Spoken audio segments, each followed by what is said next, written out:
What a time we are living in when we are talking about Riyad Mahrez being nailed for Manchester City. So couldn't be stranger.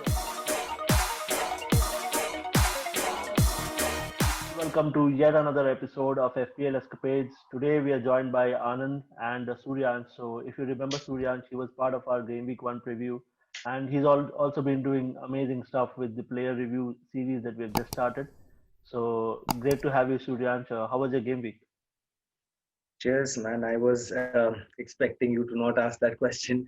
Um, but yeah, game week was could have been worse. I had Sterling captain. Thankfully, it didn't come on. So I've managed average points this week. So yeah, looking forward to game week 11 now. Yeah, I think it was a great game week for United personally because only City managed to get some points, and the likes of Liverpool, Spurs, Chelsea, and Arsenal, if we want to include them, also drop points. So great game week for United. Anand, how was your game week? Yeah, Yeah, so midfield was pretty good. Three players returned 10 points for me.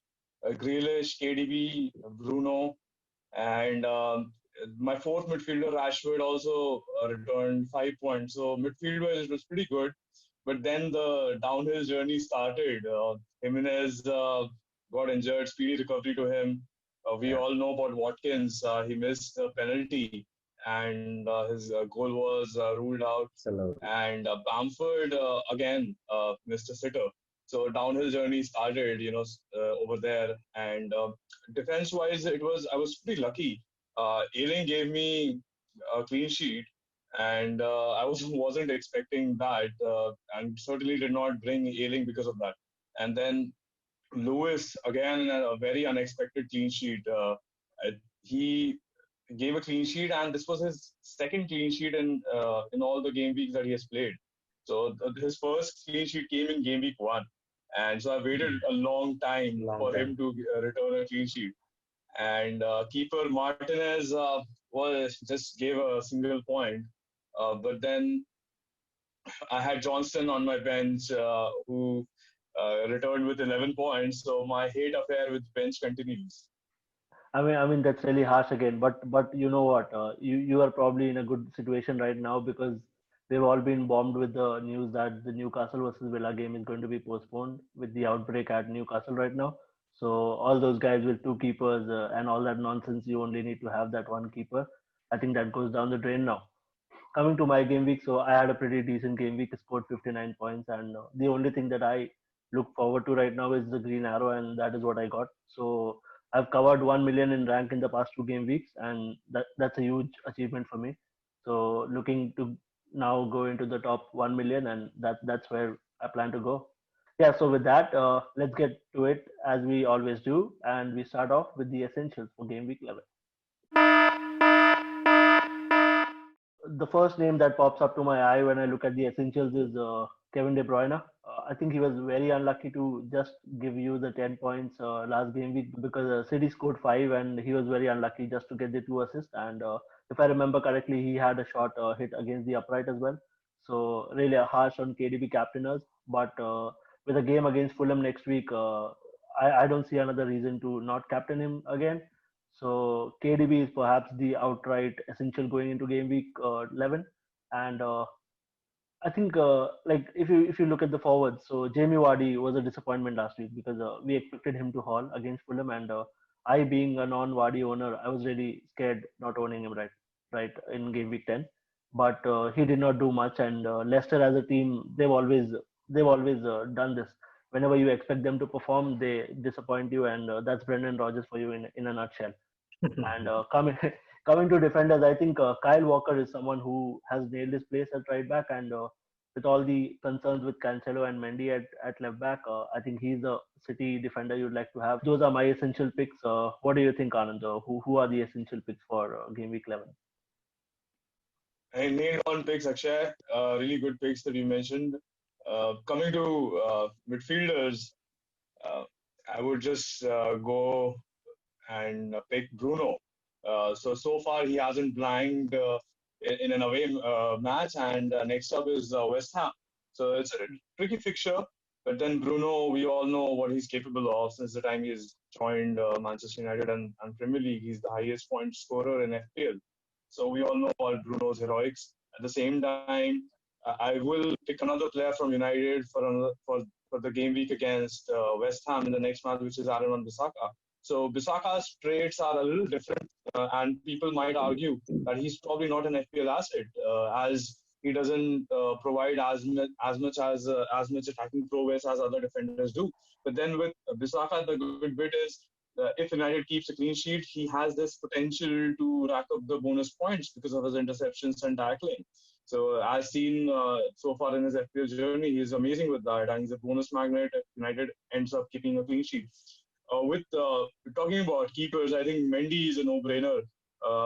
Even at his price of 5.2, he has kept 5 clean sheets and has a astonishing save percentage of 88.9.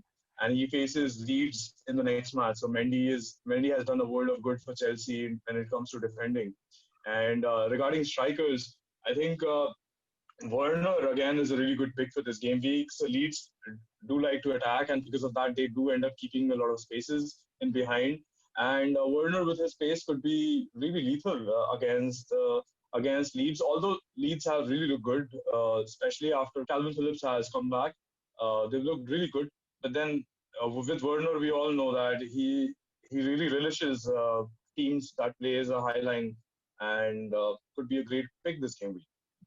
I absolutely agree with you on Werner because Leeds have been prone to leaving spaces in behind, and that's where the likes of Werner with that raw pace will proliferate.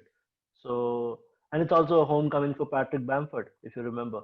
He's Chelsea's Yeah, absolutely. local lad, and he was very highly rated in that academy back at Cobham, but things didn't pan out for him, and he's doing wonders at Leeds despite missing the chances. I think he's improved as a player massively, and this will be a game where he'll want to put down a marker and nail that number 9 spot with Rodrigo coming into the fold again. So it's a huge game for Bamford, I think. Yeah. And Suryansh, what do you think? Who are your picks for the essentials? Okay, so for essential strikers, I picked DCL just because of the form that he's been carrying throughout this season. It's been astonishing. 10 goals. Yes, he had an off game, but I think Everton as a unit and as a team had an off game the last game week. So a different form. That is what I want to believe because he's been spearheading my team for quite some time now. Got him for really cheap before the DCL train really set off. So expecting him to carry on his streak and have a prolific season. They have a few injuries, but Richarlison coming back in, and it's just a matter of time before DCL goes back on his hot streak again. I feel the stats speak for themselves. I mean, Bruno is somebody you need in your FPL team. The kind of impact he's had on the Premier League. We were discussing this on the other episode the other day as well. The kind of impact on United, and not only the impact in terms of the numbers as well. So yeah, it's really hard to ignore Bruno.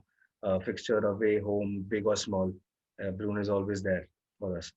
Really safe to say that this season Chilwell and Reece James are proving to be last season's fullback pairing of the season. Although a little expensive, but when compared to other assets around that price range, I guess Chilwell is a no-brainer. The high ownership, is justifies the fact that he's present in a lot of teams already.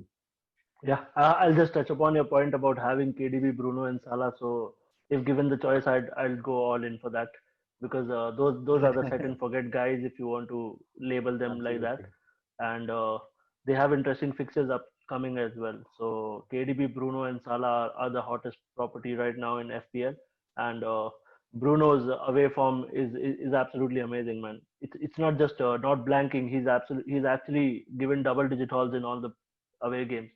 So it's not just a jammy assist here and there. He's basically scoring every game week when he's away. So I'm like finding it difficult to look away from Bruno captaincy despite a difficult fixture against West Ham, as Anand mentioned. So yeah, all in all, I think great discussion about the essentials for game week 11. And moving on, we move on to our differentials.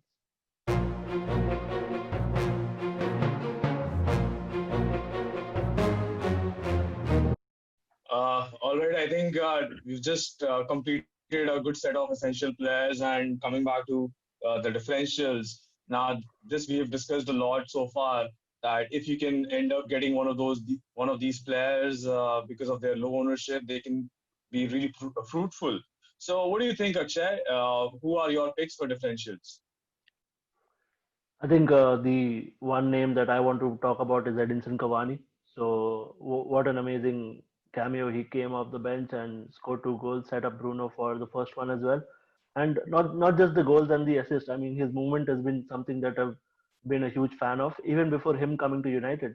So that is something that I was very keen on watching on. And I remember talking to you yesterday. So what I did is after the game, the next day, I watched the second half again, and I was only watching Edinson Cavani. You might call me crazy, but I'd suggest you should also do that and just have a look at the guy. Just watch his movement.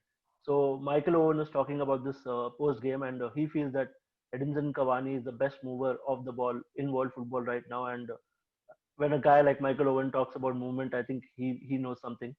So Edinson Cavani is someone you can look at because United look a different side with Cavani up front. Not being harsh on Martial, but he's a different number 9 to Cavani.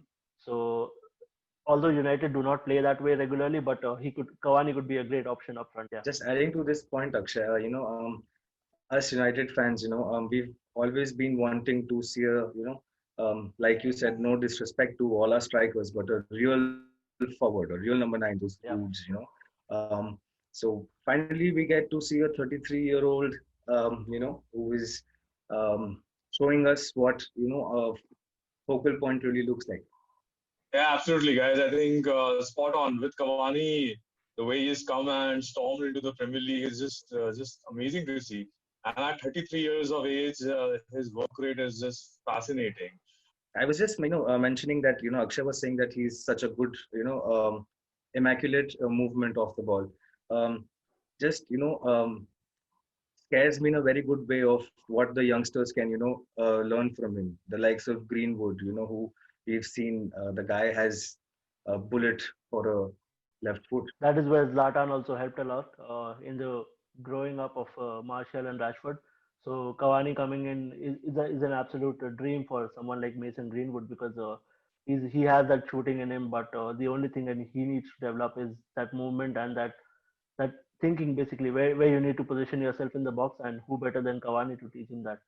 So that was my forward pick. And coming to midfielders, I think it's a tricky week for you to choose your differential because we have three City assets who are absolutely juicy right now, and Ferran Torres with his goal last week, so he might not be starting the next game week because he was playing the Champions League yesterday. And Mahrez being benched, I think that's a nailed on pick if you want to go for a City midfielder.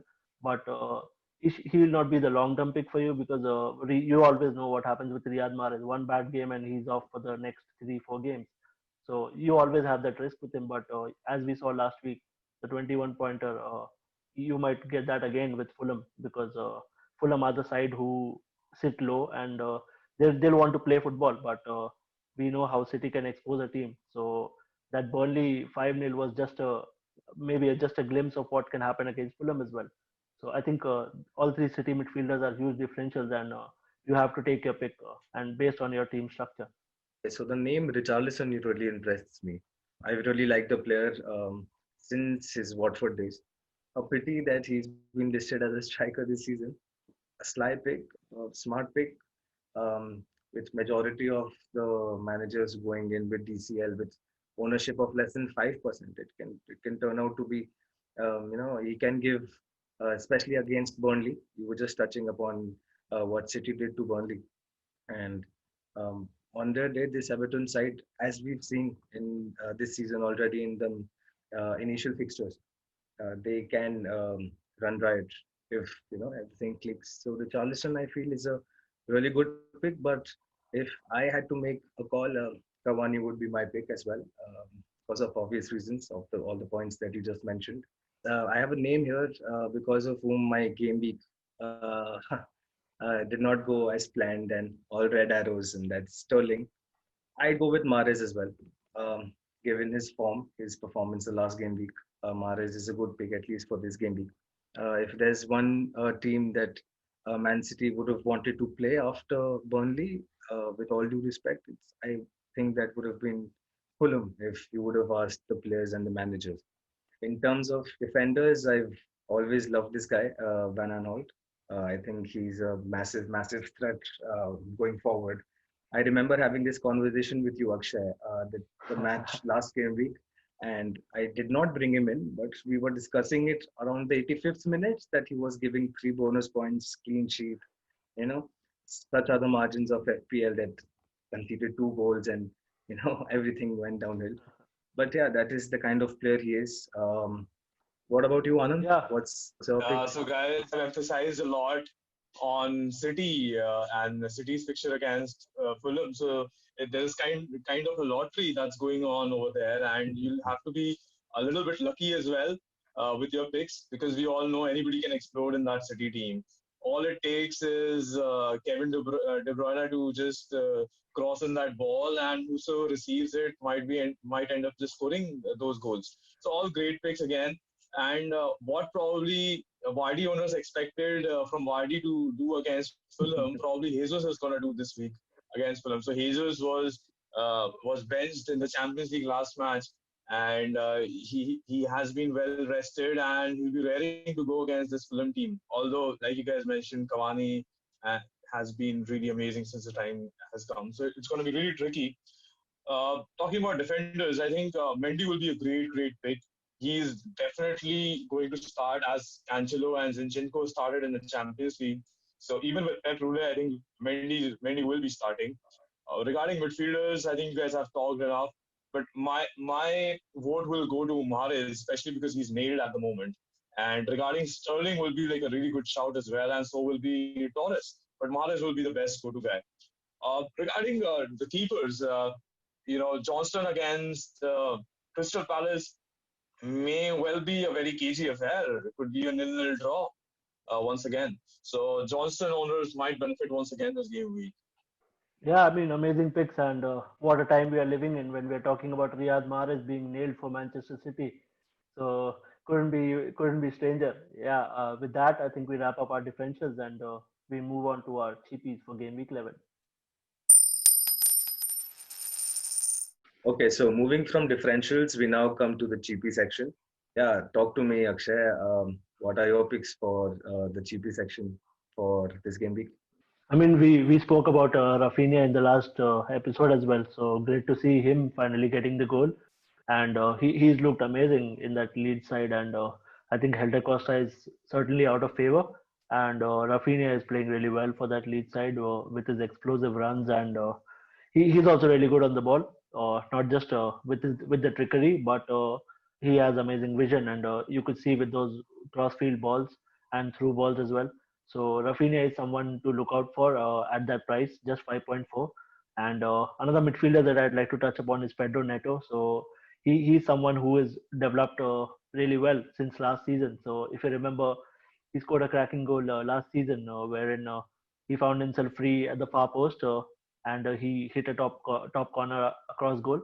So that was his stepping stone, if you want to call it, into the Wolves team. But he's grown on from there, and with Jimenez out right now, I think Pedro Neto and Daniel Podence could benefit because Fabio Silva is someone who's not got the minutes under his belt. So Nuno will take some time to ease him because we saw that last game as well because Fabio Silva came off the bench and he was replaced as well.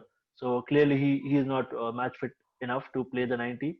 So don't jump onto him despite Jimenez being out. Yeah, so another player that I'd like to touch upon is Danny Welbeck, or as we like to call him, Dad Boy Welbeck. So amazing chipped goal, and I think the spaces that he got in that game, he could see those spaces again with that same sideline. So he could be a cheap option up front. We are in the season where in the cheap forwards like Shay Adams and Bamford are delivering. So why not Danny Welbeck for a punt? And coming to defenders, I think all the three defenders are in your team, Suryans. So I'd like to give it to you. Yeah, so starting off with the defenders, my pick here would be Kyle Walker-Peters, just because of his loyalty towards my team. truth be told, wasn't expecting a couple of them clean sheets that he gave me, but not going to say no to them. But on a slightly serious note, just transferred in Lamptey this week. From the little that I've seen him play, I think he's a proper player. And his contributions, one assist. I mean, he's played better than that. We've seen him play better than the single assist that he's given. Three clean sheets, but yeah, he looks a good player. I remember having a conversation with Anand last season when we saw this boy Neto play. I instantly liked what I saw in this player, and felt as if he gelled really well with the team. So it's not a surprise for me that he's getting his chances this season, and more importantly, he's been taking them chances. The 3 goals and the 3 assists that he has this season, with ownership of 3%, I see that's just downright criminal. I mean, 3% for Neto. I mean, he's a better asset than that. But you've already spoken on Neto, so I'll cover Walcott. Notice that in the first half, Walcott was making his trademark runs. The darting runs that he makes. He's always had the pace on defenders. He's always had that extra yard over the runner. So yeah, I mean, can be a very very shrewd pick if he gives returns, not ownership of not even a percent. So yeah, that will be a really bold and but might be as fruitful as well. Um, in terms of the forwards, I see the name Danny Welbeck. I do not see anywhere else. That boy Welbeck doing bits for Brighton since the time he's been playing for them. Mope has not been performing as highly. So I think that gives, and also Connolly, I gathered from the last game was complimenting Welbeck very well. So yeah, I think that partnership Brighton could do with that partnership going forward. Also, Shay Adams. Shay Adams, I guess, he's proved this season to us. I was reading a stat, if I'm not wrong, he took a lot of time for him to score his first Premier League goal. Most certain from most Saints fans as well that he was not going to, be at the club for long. But that half line or almost half line goal against City, that's opened his luck, and he's been quite terrific from that point of time for Saints. Yeah, really interesting picks. So you touched upon Danny Ings not being in the fold, and I think that's where Theo Walcott's place is a little in doubt when Danny Ings comes back. But then right now, if you want to look at that option, I think he's a really good option. What about the keeper, the Leeds keeper, Anand, Illan Meslier? So we spoke about him in detail when we had a Leeds episode with FPL Jim, and he was all praises about this guy. So another massive performance last game week wherein he pulled out an amazing save to rack up 11 points on FPL as well. What do you think about him? Yeah, really, really good keeper. Again, somehow very similar to Darlo in terms of the saves he's making. So even if he's playing Chelsea and will be a really difficult fixture for him, but then the kind of saves this guy is making, he can be a really good option for everybody going forward. Also, now suddenly with all the COVID-19 outbreak, uh, managers might start drifting towards having two keepers in their FPL teams because you really want to have some kind of backup. So Melier could be really good enabler in your team and have that second keeper pick with Melier. So now coming back to the strikers again, his teammate. So Rodrigo is somebody who is recovered from COVID, and I feel personally that Rodrigo will get a chance against Chelsea. And whenever he's played, he's looked really nice, and he partners Bamford really well. And I think he's going to be a really good player for Leeds, especially with the likes of Rafinha also in form. So Leeds going forward can be really good, especially with Rodrigo coming in because he really likes to create a lot of goals as well, apart from scoring goals. And I think you guys have spoken a lot about Shay Adams. Also, good news. In fact, Danny Ings is nearing his return and could be seen very soon. So I think Shay Adams will benefit from that because Danny Ings is such a set and forget kind of a striker since the last season. So Danny Ings will open up a lot of spaces for Shay Adams to benefit. And when Danny Ings was fit, Shay Adams was having a really good time. So Danny Ings is returning, and that would be really good news for him. And apart from that, I think the keepers, these are like really good cheapies. And Justin is somebody who is kind of a very, very safe defender to have. A lot of doubts over him, especially with Pereira coming in and Castagna probably being fit. But the good thing about Justin is that he's really versatile. He can play left wing back, right wing back, and even at the centre back position in a three. So Justin seems to be like a very, very safe choice to go. And at the same time, he plays for a team, Leicester, that has a really good clean sheet record as well. So I think these are really good players to keep in your team in case you are short on funds. Really amazing picks, and with Justin, I think yeah, he certainly holds his place for the next couple of game weeks at least because Ricardo Pereira is not match fit, and after such a long injury, you need some time to get into the rhythm of Premier League games. And with games coming thick and fast, I think it would be a stupid mistake if Brendan Rodgers rushes him back after that long spell. Safe Not to option, forget yeah. that Leicester are playing Europe as well this season. Yeah, I think that's a massive difference because last season they were very lucky not to have Europe disturb their schedule, and Mm. this season it's been a really hectic time for big clubs. So a side like Leicester who do not have that depth in squad, so I think they could struggle. But yeah, let's see. And with that, we wrap up our cheapies, and we'll just round up the episode with the discussion of our FPL team. So yeah, Anand, what's your plan going into game week 11 now? Any transfers in mind? There's a lot of pain that has been caused because of owning Villa players. So not because they're not playing that they're playing bad, but because they will be missing this game week. Now it's still not confirmed when is the new date. So there are some speculation that the match might happen after the game week 11, but can be a vague speculation as well because if it's on the basis of COVID, then just after 4 or 5 days makes kind of no sense to have the match rescheduled. So I think Villa will have a blank game week, and because of that, a lot of transfers will be happening, and even. But then the other thing is, should I remove Grealish or Watkins, or should I just keep them on bench? It's a very tricky call to have, but honestly, I will probably stick with them, and all my dead midfielders or dead strikers that I have in my team, I'm gonna probably upgrade them into the City stars because City will be on a run, on a different kind of a run this game week. So that's my that's the plan that I'm having right now. But I'll be waiting for the Champions League matches, even for the Europa League matches before making any kind of transfers, and I'll keep my transfers as late as possible. I will not worry a lot about the price rise and drops, at least in this game week. Yeah, I mean that's an amazing advice to give to all FPL managers. You should probably hold on to your transfers as late as possible because there's still a slight possibility of that game being moved into game week 11 again. So, but we really don't know, and that's why you can probably hold on to your transfers and ignore the price changes. My plan right now with respect to my team is I got lucky with Ferran Torres last week. He was just about to be substituted, and his last touch was coincidentally his goal. So really lucky to get that jammy goal. But I think his position is in doubt this game week.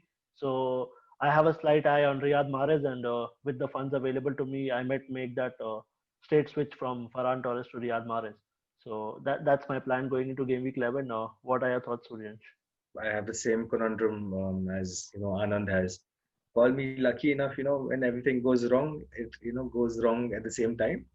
Um, I have three Villa players in my team, of which I was lucky enough to have two keepers. You just mentioned in this episode that having two keepers sometimes is beneficial, not just because of injury, but you can choose in between the fixtures as well. Most probably we'll be keeping Grealish, we'll be offloading Watkins, then bringing in Bamford. That is one thing that I can do.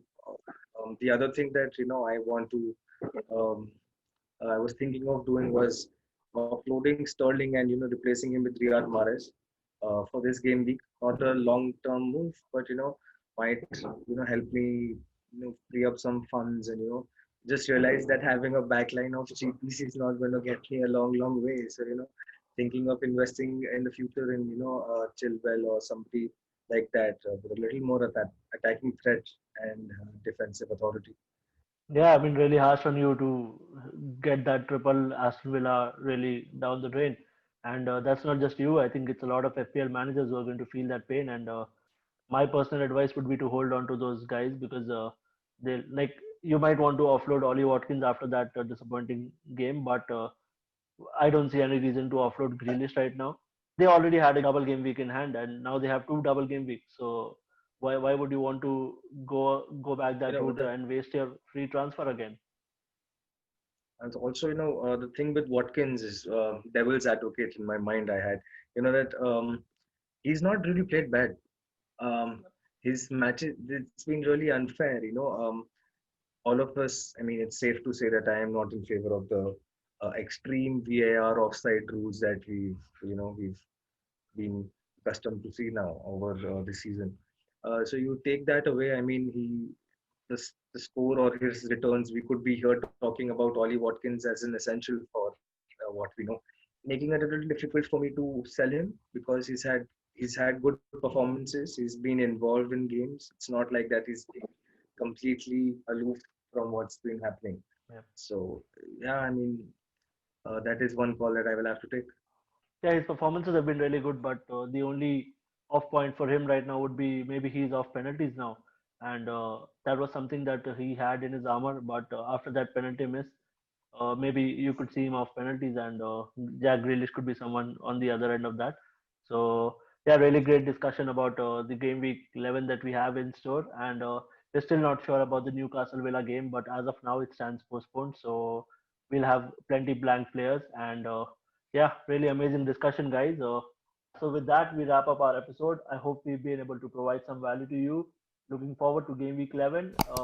As always, like, comment, subscribe, and all that good stuff. Our links to follow our profiles are down in the description below. Make sure you share this video, and always, may the arrows be green, guys.